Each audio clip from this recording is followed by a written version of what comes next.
Hey everyone, welcome back to another video. So this is a very impromptu, realistic, like very light editing video. I'm actually going to try to just do this all in one stretch without tons of editing, maybe just cutting some pauses here and there. I just wanted to kind of keep everybody updated with what's been going on, why I haven't been posting, just in general, dive into what's been going on this year because it's been really hard. It's been really rough. I've had a lot of things come up that's just made it not only hard for me to post on YouTube, but to just like move throughout life. And I've just been in a really difficult position lately and mentally, emotionally, physically been exhausted, and my cup is running over. So I just wanted to talk to you about it and share what's going on and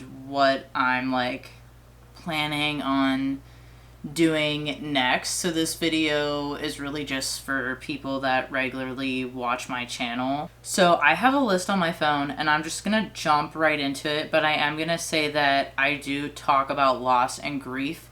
So like I usually do, I will put something up on the screen where you can skip to, so you can avoid that if you don't want to hear me talk about it, because I get it's not easy for everybody. I'm just gonna start at the beginning. Most of you probably know, if you're regular watchers, that both my grandparents, who I was really close with, passed away at the beginning of the year. It was something that was expected. We kind of knew 8 to 6 months prior to them passing that they were going to pass. The first time I've had to deal with anyone I really loved and cared about passing away. It was weird. I've never experienced grief before, so that was difficult, but I've talked about that a lot, so I'm not going to go into that as much here. But I did post on the community tab that unexpectedly we had to say goodbye to Lady Kitty. So I do want to talk about what happened, and then there's other things that were happening around the same time, which just took me to the level of my glass is like full, and then the water's halfway full, and then it just kept pouring over, and it was just too much all at once. A little bit of background about Lady. We found her outside 5 years ago when I started working from home because of the lockdowns. And she was an outside cat. She stayed outside from May, and then we took her in October. And she was living under the porch for a while. She just kept coming back. She was super friendly. She started going up to the 3rd floor where we live. She just walked up the fire escape to try to come to us. So I wanted to take her in, and I did wait until it started getting cold. So we took her in, we took her to the vet. I tried to see if she was anybody else's cat on online forums and things like that. No one claimed her. So we took her in, got her all checked out. The vet told us at the time, which was 5 years ago, that she was 2 or 3 years old based on her teeth. Someone had spayed her and that she was healthy. So we thought she was the youngest out of the 3 cats. And we absolutely spoiled her because she was the baby. She was like the baby of all the cats. And we didn't know what her life was like prior to us finding her. So we tried to give her the best life while we had her. So we fed her chicken. She loved people food. She would come and cry in the kitchen when I was cooking. That cat had filet mignon. She had steak, cod, salmon, always loved chicken. She loved shrimp. She was so sweet. She was very cuddly. I have pictures going up right now while I'm talking about her, just to share, just like the memory of her. She was just so cute. We nicknamed her Beans because we took her to the vet one time and they flipped over her paw and they're like, oh, she has like the cutest paw pads. And ever since then, I just called her Beans because cats' paws look like little beans. But anyway, so that was her nickname. About a month ago, maybe not even a month ago, maybe like 4 weeks ago, we noticed that she was acting a little weird and being a little distant, but normally in the summer, she's in the back room because she likes the heat. So she will lay out in the heat and soak up the sun and not be around the air conditioning. She didn't like how cold it was in the living room or in my room because of the air conditioning. So in the summer, she didn't hang out with us as much, which was normal. So we didn't really think too much about it. But then she started hiding, and I noticed she wasn't eating as much, and she looked a little thin. And we're like, okay, well, let's watch her. Let's try to get her to eat. And it was about 3 weeks ago. I think it was the end of July, and today's August the 24th. So it was like July 29th or something. We noticed that she was getting worse. So I put her in my bed for the night because I thought maybe she was just too hot because it was really hot the last couple of days. And normally if I put her in my bed, she won't stay all night, but she did. So I woke up the next morning and she was still in the bed, and I was like, okay, that's weird because normally she gets up. And then the next night, Kevin put her in his bed, and she stayed the whole night. And I was like, all right, something's wrong that she's not getting up. So we continued to monitor her, and Kevin came home on a Thursday and said, I'm taking her to the vet. I already called. Our vet can't see her, but I'm going to take her to an emergency room vet because they're saying that maybe it could be a kidney issue. And she liked to hop in the clawfoot bathtub to get water. She wanted running water, and she wasn't doing that the last day or two. So I picked her up and put her in there, and then she wouldn't jump out. So I picked her up and put her down, and I was at work that day all day long, a very long work shift. So I wasn't there to like see what was going on. But when I put her down, she was wobbly on the back legs, and I was like, you have to take her now, that could be kidney failure. They ended up keeping her for 2 nights, and her kidney levels were not good, and we took her back home, and they said she has type 2 chronic kidney disease, and the intestines are thick, so she possibly has irritable bowel disease or lymphoma, but you would have to get a biopsy to figure out which one it is, and both are treated similar with steroids. So we were to schedule an appointment with our vet within 7 to 14 days to get prescription food for her, and with a diet change and keeping her hydrated and making sure that she doesn't have a kidney crash, we were thinking she had 2 to 4 years left. But at this time they were also like, this cat is way older than what you think. We were like, what are you talking about? We thought she was 7 or 8, and they're like, no, this cat has to be double digits, like 12 to 14. And this is based on the fact that the back of her legs, especially her left leg, she lost almost all her muscle mass. And I went back and looked at pictures from earlier this year, and she still had muscle back there. So this all happened very, very fast, and we didn't notice it because she was in the back room. It was summer. She wasn't hanging out with us as much, but I could see it when we brought her home. So I stayed home with her, and I took off that Wednesday, which is the day I usually go into work. And she kept limping on her left foot, and she wasn't getting better. She was still very tired. And so we started calling the emergency room again and saying, hey, like, what's going on? What is this to be expected? Oh, we're busy. We'll call you back. They didn't call us back. We called our vet. They said to just monitor it. If it gets worse, bring her in, but it should be okay. It's probably just because she's recovering from the kidney stuff. And then I just felt like something was really wrong, and her senses seemed off, and Kevin and I were like, I think she's blind. Like, I think something's wrong with her vision. And we were going to go out of town that weekend. We decided to stay home because she just wasn't doing well after a week. And we started noticing that there was droplets of blood on her bedding that we got for her. And we were checking over her, trying to figure out where this was coming from. But Sunday morning, so the week later, we saw that it was coming out of her mouth and her nose. So I was like, we got to go to the emergency room. So back to the emergency room.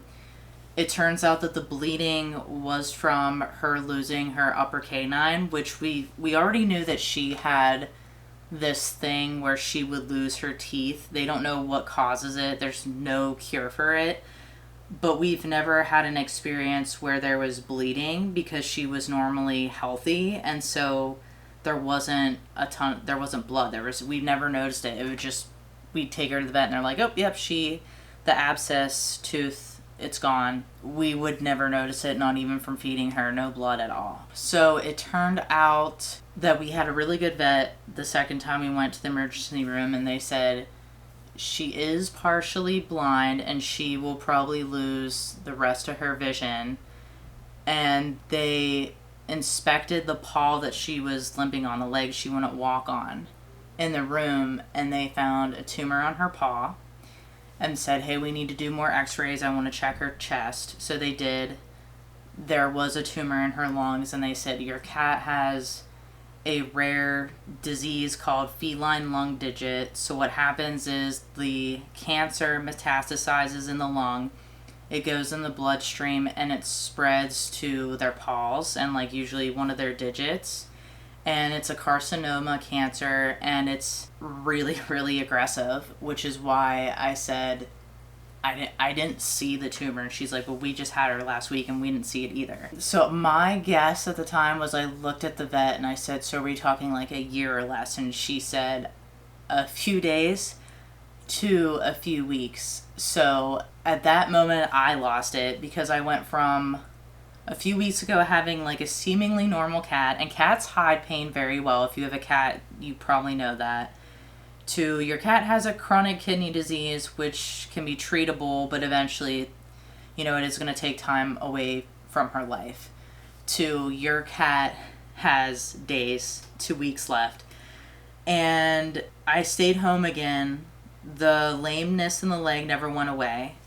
She did ended up going fully blind. I had to like hold food to her to feed her, and then we were giving her pain medicine to make her comfortable. So sorry, it's just like, it's a lot to talk about. So she actually did do pretty well, all things considered. Like, she was still going to the bathroom on her own, she was still nuzzling, she was still looking for food, and she was still able to get up and down, but she deteriorated very quickly over the week. So Thursday we did take her to the regular vet because they wanted to make sure the bleeding from the tooth stopped. They gave her an antibiotic for that, and it did. But by the time we took her Thursday, she had an additional tumor on her leg that we found. And they gave us more medicine, and they said, whenever you're ready to take the next step, call, schedule the appointment. And that day I was very conflicted. I've never done this before. This is the first time as an adult that I had to make a decision like this. So because she was still eating and going to the bathroom on her own and nuzzling and seeming like she had, she just still seemed a bit like herself, I wasn't ready yet. But Friday, she just got so bad so quick, very lethargic. She started collapsing when she tried to stand up and change her position. She really wasn't eating. It decreased really quickly, and I said, we got to do it. I spent all day crying. I didn't sleep for like 2 weeks. I would get up at 12:30 and at 3 in the morning to check on her. And my whole existence for 2 weeks was caregiving, taking care of this cat. So we scheduled the appointment for Saturday, and Saturday morning we were checking her, giving her medicine in her cheek pouch, which we'd been doing for a week at that point. And that morning I found another tumor in the corner of her mouth that basically appeared overnight. She also had swollen lymph nodes, so I do think that the cancer made it to her lymph nodes, and I think she had other internal cancers as well. And she was really weak that day. Like, she was laying down like the Sphinx, and she went like this. Like, she fell over just laying on the bed. So even if we wouldn't have taken her, I don't think she would have made it another day or two. Certainly not 3 days. She would have probably passed on her own. But we took her, we said goodbye to her. And it's just so weird how I felt. I felt her loss much more than my grandparents, which confuses me. but it was also very sudden. Like, I thought she was much younger than the other cats. I thought that we had years left with her, but I knew outside cats didn't live as long and they had health problems, but I didn't expect from, like, I mean, literally, this cancer was so fast that it was like boom, boom, boom. Like, I had no idea. I don't know. It's just hard to explain. It was so aggressive. It moved so fast. I mean, within 2 weeks, she went from not having any visible tumors to having 3, 4. The day that we had to say goodbye to her, we were crushed. That was the baby. That was like the baby of the cat family we have. And I took it really hard. Kevin took it really hard. And at that point, I had so much stress from her and other things that were going on with my life, things at work, losing my grandparents from earlier, just other things. It was just too much that I was tired. My hair started coming out in the shower a lot. I lost a lot of weight very quickly. I was very, very tired. I was shaky. We went to a restaurant the day after and someone pulled out a chair on a concrete floor and I literally jumped out of my skin. And then the waitress looked at me and said, "What do you want to order?" And I just stared at her and blanked. So I was in fight or flight, and I think I still am. I'm still coming out of it. When I was taking care of her, because I was on the floor so much, it really made my sciatica act up. So there was a day or two that I couldn't even stand up completely. I couldn't take my clothes off. Kevin had to take my clothes off for me because I literally couldn't move. So physically, mentally, emotionally, I was like tapped. It was a lot. And there was other stuff that was going on that I'll get to. But that was like the thing that really triggered everything, and it was really hard. I'm still trying to get back to a new normal and to feel better again. It's been a week since we lost her, and I'm not crying every day like I was, which is good. But I still miss her a lot, and we're still waiting to get her remains back. So we are going to bring her back here, and I just, I think maybe I'm still in shock because it was just so fast. But yeah, that is what happened with Lady, and I know that was kind of not delightful to talk about or probably to hear, but I wanted to share what happened in case someone else is ever in this position and has a cat that has a rare cancer that's very aggressive, because I had no idea, and I feel guilty. I feel like, how did I not know? Or could I have done more?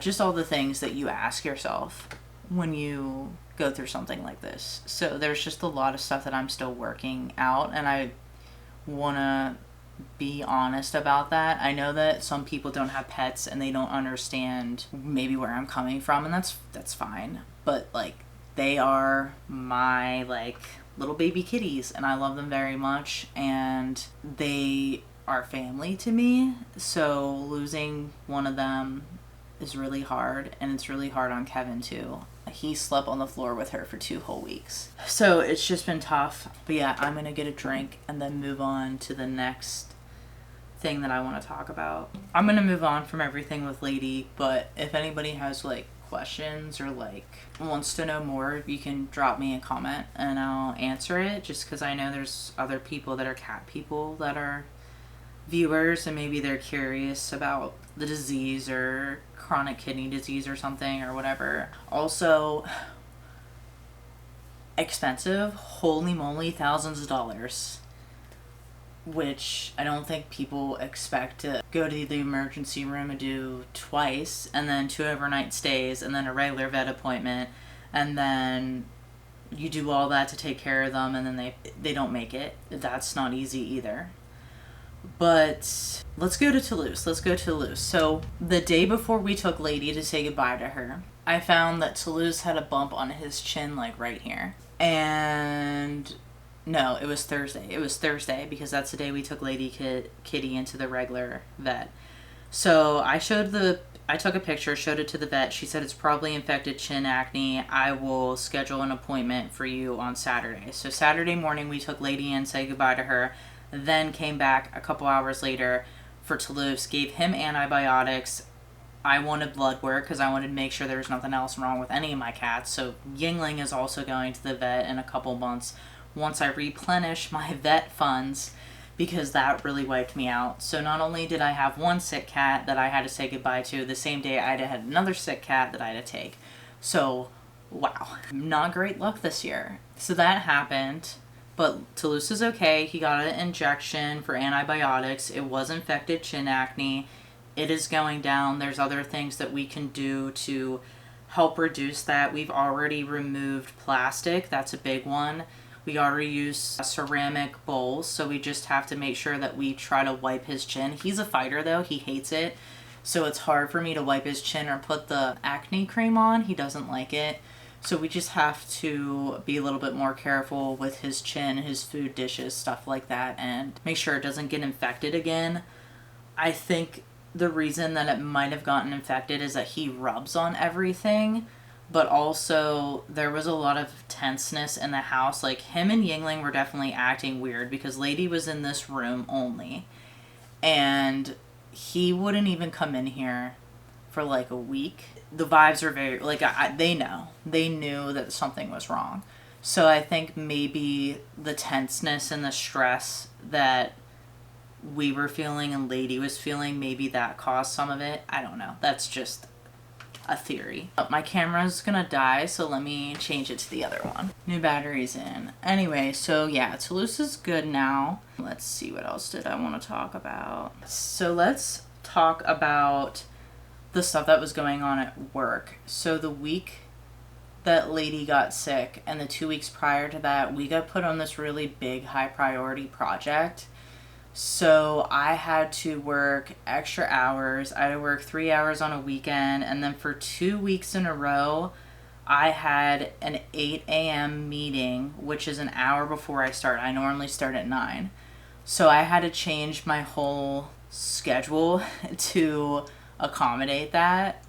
And then the week that Lady got sick, instead of going into the office one day, I had to go in 3 days, so I had to wake up very, very early to get there to be ready for that 8 a.m. meeting, and then we were staying later, and there was a lot of work to be done, more than normal. That week that we were in there, 3 days, my manager was on vacation, so I was covering some meetings and running them. But then the other manager also wasn't there for part of it because there was a family emergency, so there was no direct manager.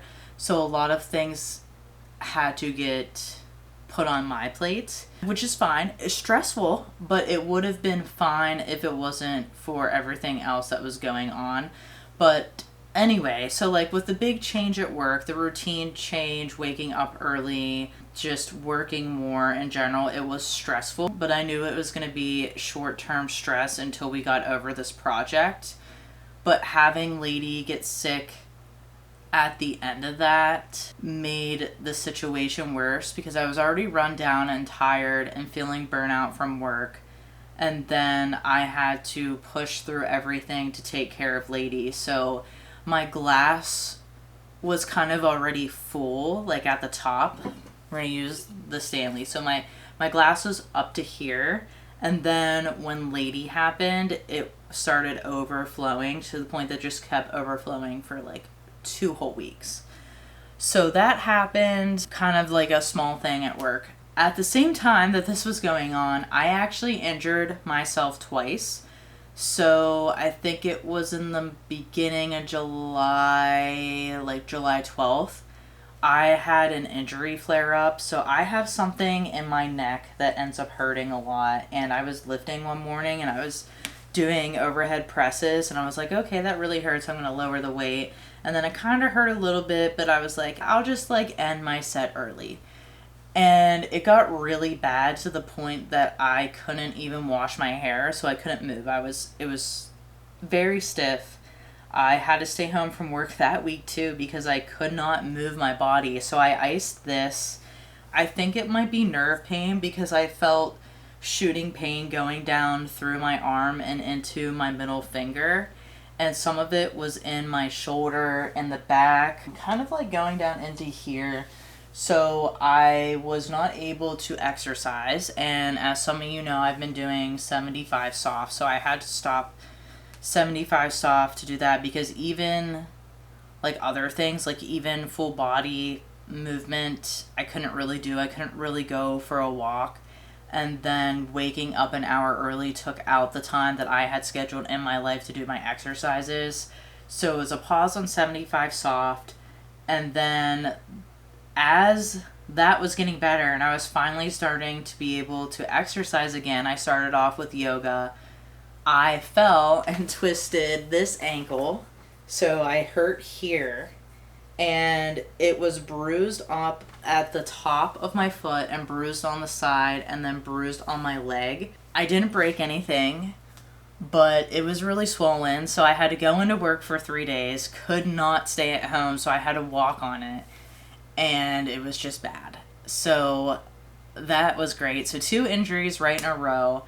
And then since at that point I hadn't been exercising or doing my stretching because of the injuries and because of waking up earlier and losing my exercise time, that's when my sciatica started getting bad, because I was in the office chair for 3 days, and then I was on the floor, crouched down, feeding Lady all the time, laying with her, taking care of her.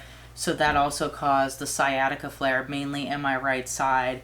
And there was a few times that I did do some yoga, did do some stretches. I went for walks, but that's going to lead me to the next segment, that I quit the 75 soft challenge, because at this point, the injuries, things at work, Lady, I just haven't done it. I have not done it since 7/12 was the last full day that I have done 75 soft. And I was so close. I think I only had maybe 10 or 12 days left of the challenge. And at this point, because I haven't worked out in over 40 days, like officially, just other than like stretches and some taking some walks here and there, with everything that's going on, with how stressed I feel, just how mentally exhausted, I decided not to continue the challenge. Not because I'm not doing some of the things, like I'm still going outside as much as I can. I'm still trying to do mindfulness or creating, and I'm hoping that tomorrow's Monday, I'm hoping that I can wake up in time to do some exercising, because this past week I just wanted to give myself time to sleep after all that stress and all the grief. It makes me very, very tired. I think today I slept like 10 hours. So I'm gonna try to get back into doing movement in the morning.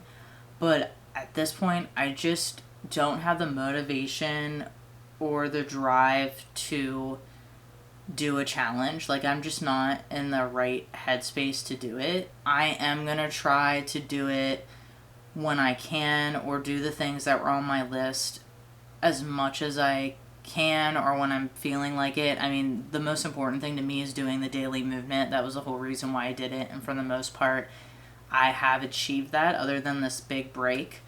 So I am going to focus on that still, but it's just the challenge. It's just, I'm just done. Like, I keep saying this over and over again in almost every video, but I feel like I'm in survive mode and not thrive mode, because I just have all these hits that just keep on coming, and I haven't been able to focus on my goals. I haven't been able to clean my house. There's so much clutter. The house is such a mess. I have my CSA share where I get food from the farm, all this produce. Most of it has gone bad because I haven't even felt like cooking. Like, the weeks that Lady was sick, I had no appetite, which is why I lost so much weight. I just couldn't eat because I had so much anxiety. I'm going to try the challenge again in 2026 in the spring, but for the rest of the year, I just want to focus on doing my exercising in the morning, doing my movement, and to just try to find a new normal in my life without, like, my grandparents, without Lady. I want to go back to thriving, but I don't know if that's going to happen, because every time I say I'm coming out of burnout, I'm going to thrive again, I'm going to do this, I'm going to do that, if you've watched my videos, you keep hearing me say that in the videos, and every time I do that, something out of my control comes in and just tears that apart. So I'm just gonna try to go with the flow and do the best that I can. And fall is coming. If you are not new here, you know that that's my favorite time of year. I love it.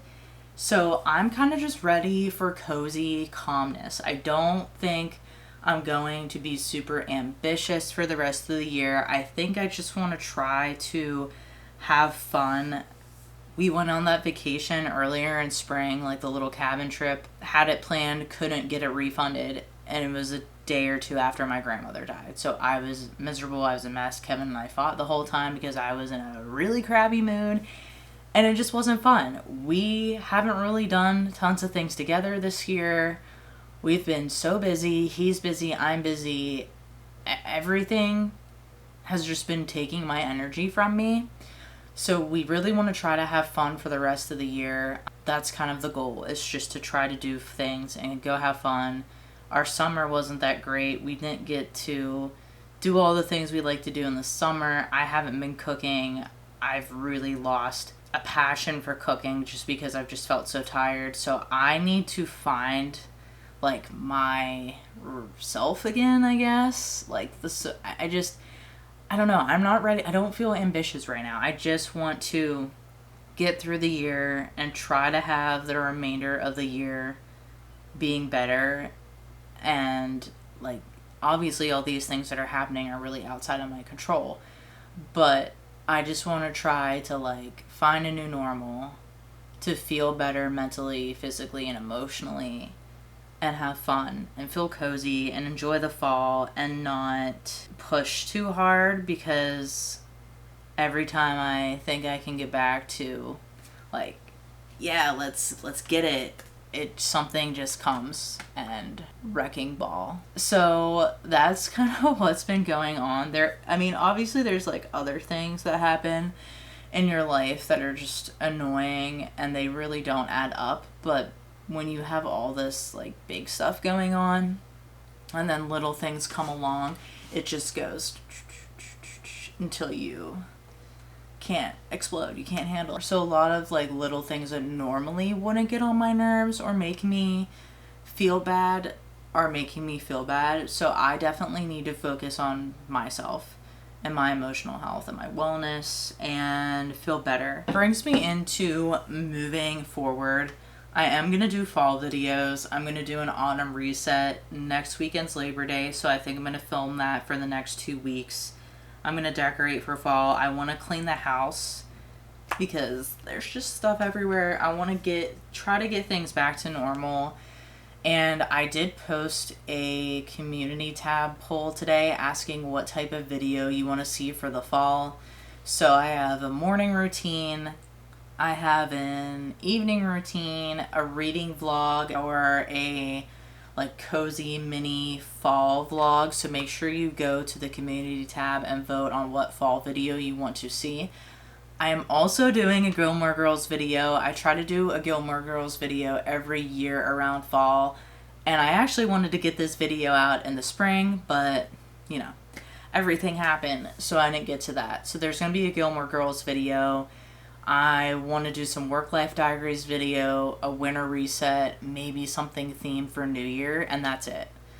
I think I have like 10-ish videos planned for the remainder of the year. I do want to start posting again. I keep saying this in every video that I want to get back to posting, but I'm just going to take it slow. I'm going to try to get a video or two out each month for the remainder of the month and just do the best that I can do. Give myself some time to digest everything that's been happening in my life and get to feeling better and all the things that I already said. So that's the plan. I know that this might have been long-winded and may not have made sense or be very organized, but I wanted this to be raw. I wanted this to be very realistic. I didn't want to sugarcoat anything. I wanted it to be honest. Like, this is like a FaceTime. Like, we're just chatting. So that's what this video is for. It's just to keep everybody like caught up with what's going on, kind of explain where I've been, what's been going on, what I'm gonna do now, why I'm not finishing 75 soft. I have a video I filmed back in June. I'm not even gonna edit it. I'm not even gonna like. I know there's videos of her and that and of Lady, and I don't want to see it. Like I just want to move forward. I want to focus on fall, and that's it. So that's the plan. Let me know how you're doing in the comments below.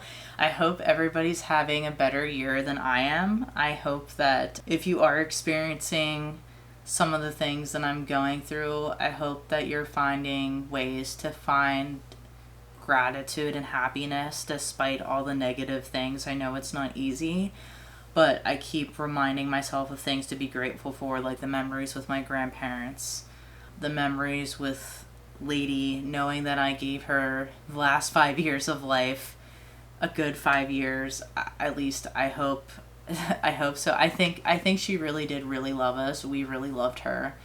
So I just keep thinking about the good things and reminding myself that it's okay to feel this way. It's normal to feel this way. You should feel this way when you lose people or pets that you love, and there's nothing wrong with it. There's nothing to be ashamed of, and that it's gonna come and go. There's random things that remind me of my grandparents, and I will just start tearing up.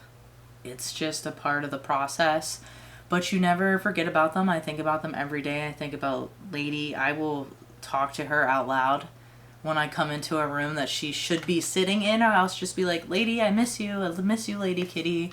And that helps. It may sound weird, but that's been helping me. So I hope you're all doing well. I hope that everybody had a good summer. I hope you're ready for fall, for the coolness. We're supposed to have a cold fall this year in Pennsylvania, and I love it. I'm so excited. I can't wait because all the bugs are going to be gone. We have had a lot of bugs in the apartment this year, and it's really grossing me out, so I can't wait for it to get cold. But I'm gonna wrap it here. Thank you for listening to me rant about all the cruddy things that have been going on in my life this year. I appreciate all of you. A lot of you said a lot of kind things in my post about Lady, and my heart goes out to you all for saying that. And I did tell Kevin what everybody said too, and it made him, he's like, oh my god, that's so nice, that's so sweet. So thank you for anybody that's watching this that said something, you know, that put us in your thoughts. Really appreciate that. I love all of you. Mwah, mwah, mwah. And I will talk to you in the next video. Autumn reset, it's coming.